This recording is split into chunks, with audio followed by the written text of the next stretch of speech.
Akkatti riyaa koo ija guute ilaaluun qabu gatiin ta'ee fi nama qannaga.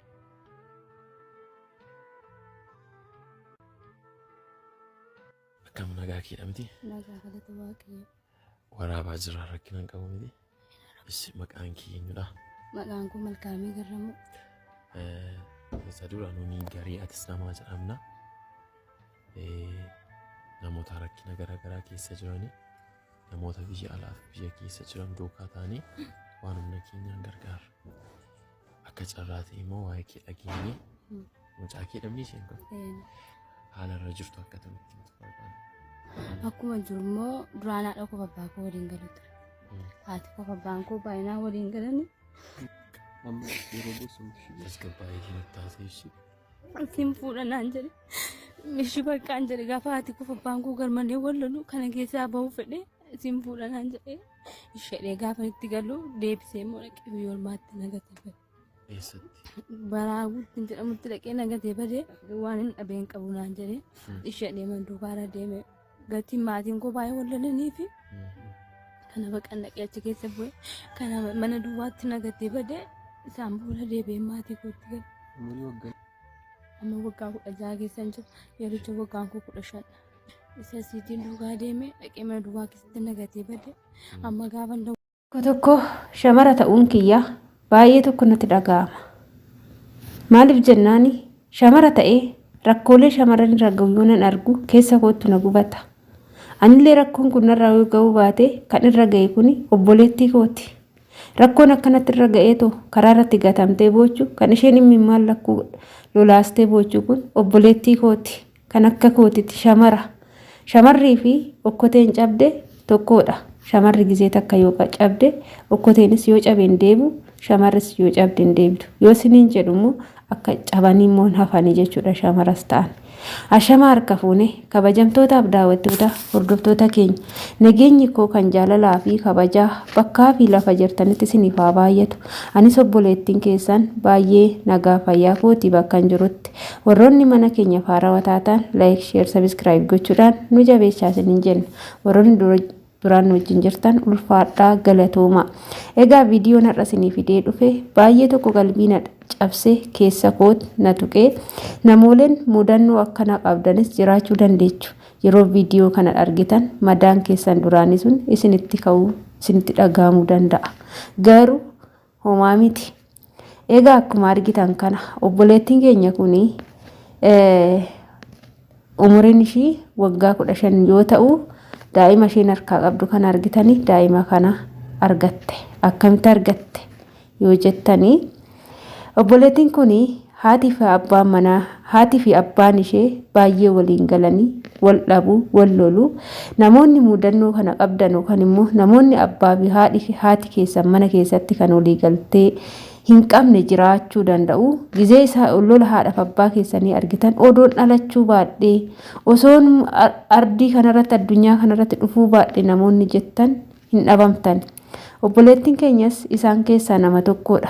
Gizee haati fi abbaan ishee wal lolanii wal tuman cinqii kana keessaa osoon ba'ee laata waatu naasiqaa laata yoo jettu mucaa tokko wal barte.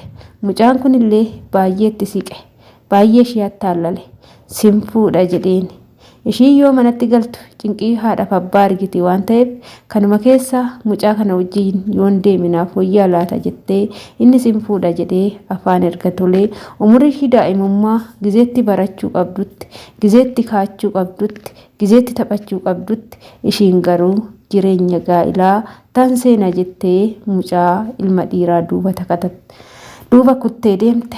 Innis fudhatee biyya ormaa arbaa guguudhaan ga'ee achitti erga achiin ga'een boodatti mana ona keessatti gatee bade.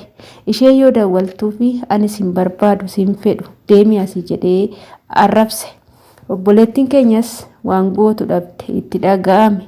Haa ta'u shamarri takka yoo dhiira bira geessee waan ta'u ni beektu sinitti ni maare. Ilma kana daa'ima harkaa qabdu kana isheenu daa'ima qabattee daa'ima hammattee jirti. Daa'ima kana mucaa kanatu dahe daa'ima kanatu dahe intala kanatu dahe jechuu fi namatti ulfaata dhugaa yoo ishii ilaalan baay'ee daa'imaadha. Umurii waggaa 15ti. amma reefu waggaa 16 seenti. Ilmi dhiiraa sun ishii gatee daa'ima ishee faana gatee biraa badde. Har'a daa'ima kana wajjinis kan rakkachaa jiru ishiidha. Inni garuu yoo kana shamara biraa tolii gadi oofa. Baay'ee namatti dhaga'ama. Kan kun namatti hin dhaga'amne maaltu namatti dhaga'ama?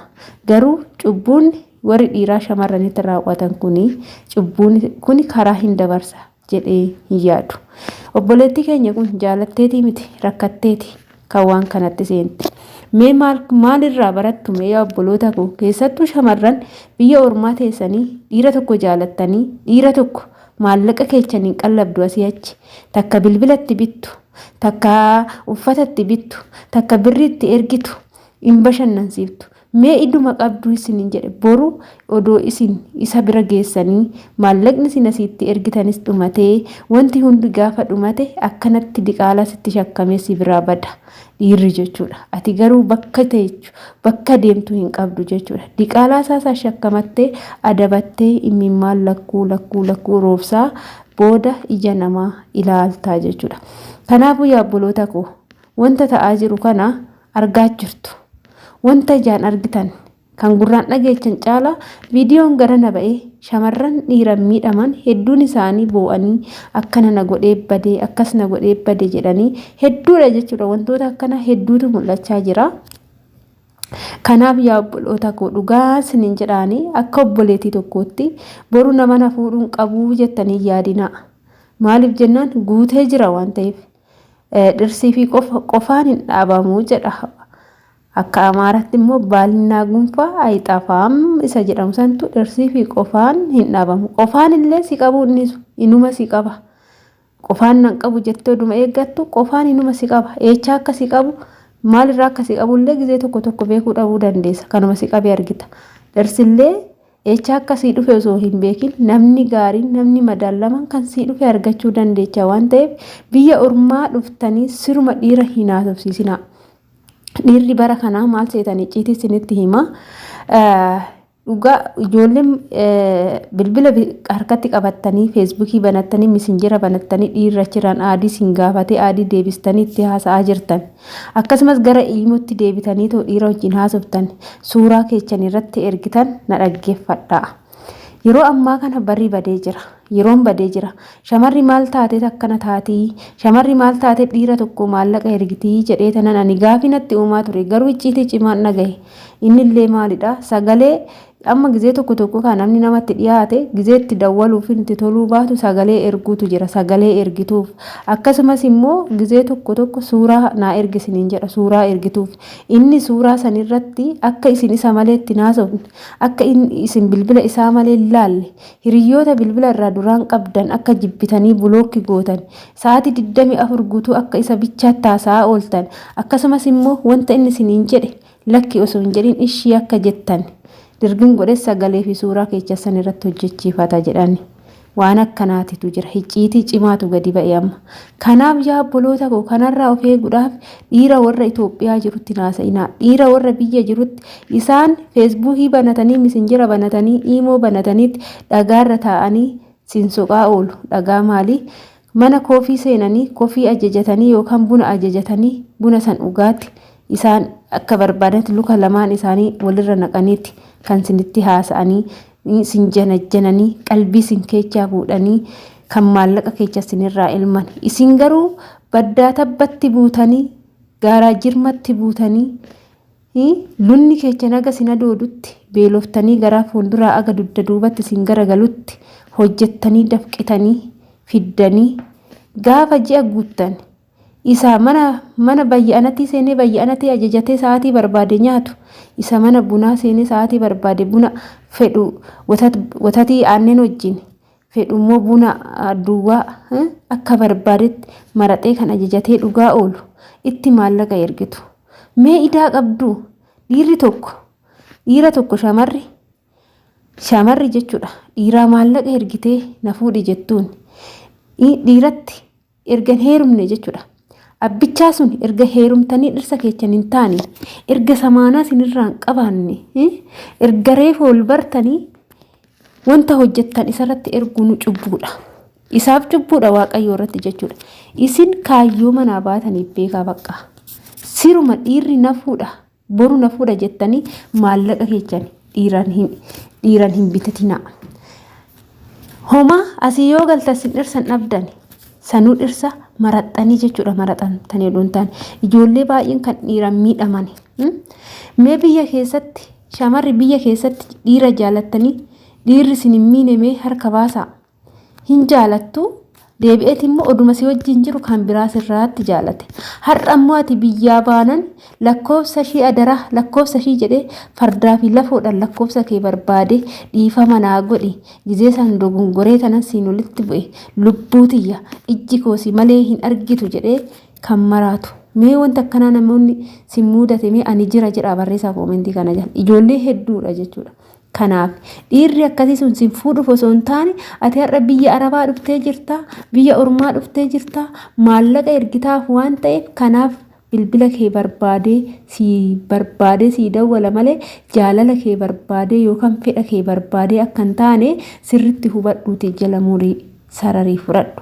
Akkasumallee dhiirri sa'aatii 24 ofii isaatii algaarra ciisee yoo sitti haasa'i ati hojii biyya arabaa wajjin guggubachaa cincaa hojjechaa gaafa maallaqa irratti ergitu mee maaltu sitti dhaga'ama? Mee guyyaatti sa'aatii yeroo meeqa madaamiidhaan walitti buuta? Guyyaatti yeroo meeqa mee darajaa baatee gaddee bita? Guyyaatti gizee meeqa nyaanni hojjetamee kushiinaa dhixxa meeshaa dhixxa? Guyyaatti gizee meeqa kafana isaanii miiccitee tokkosta? Guyyaatti gizee meeqa ajajamta? Kana hunda gootee baatii tokko guuttee maallaqa san fidda jechuudha. Maallaqni biyya arabaa birriin takka yoo badde ana akka ibiddaatitti na guba jechuudha. Maaliif beektu birrii sassadheetii miti. Sassata birriitii fi miti akkamitti akkam fidaa jiru.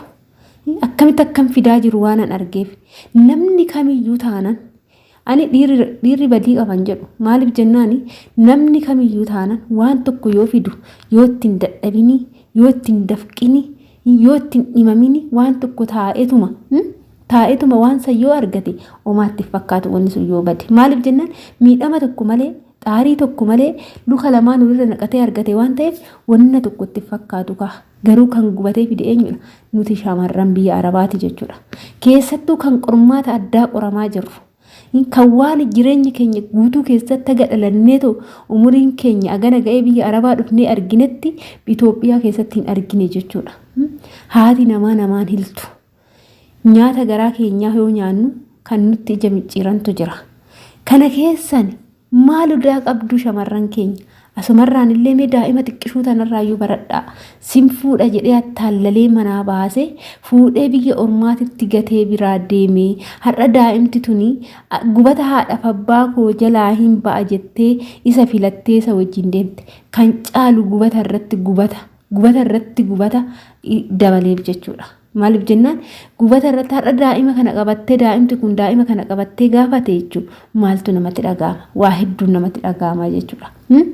Har'a shamara miidhuun dhugaa shamara hedduudha jechuudha akkanatti miidhamanii sin jaaladha.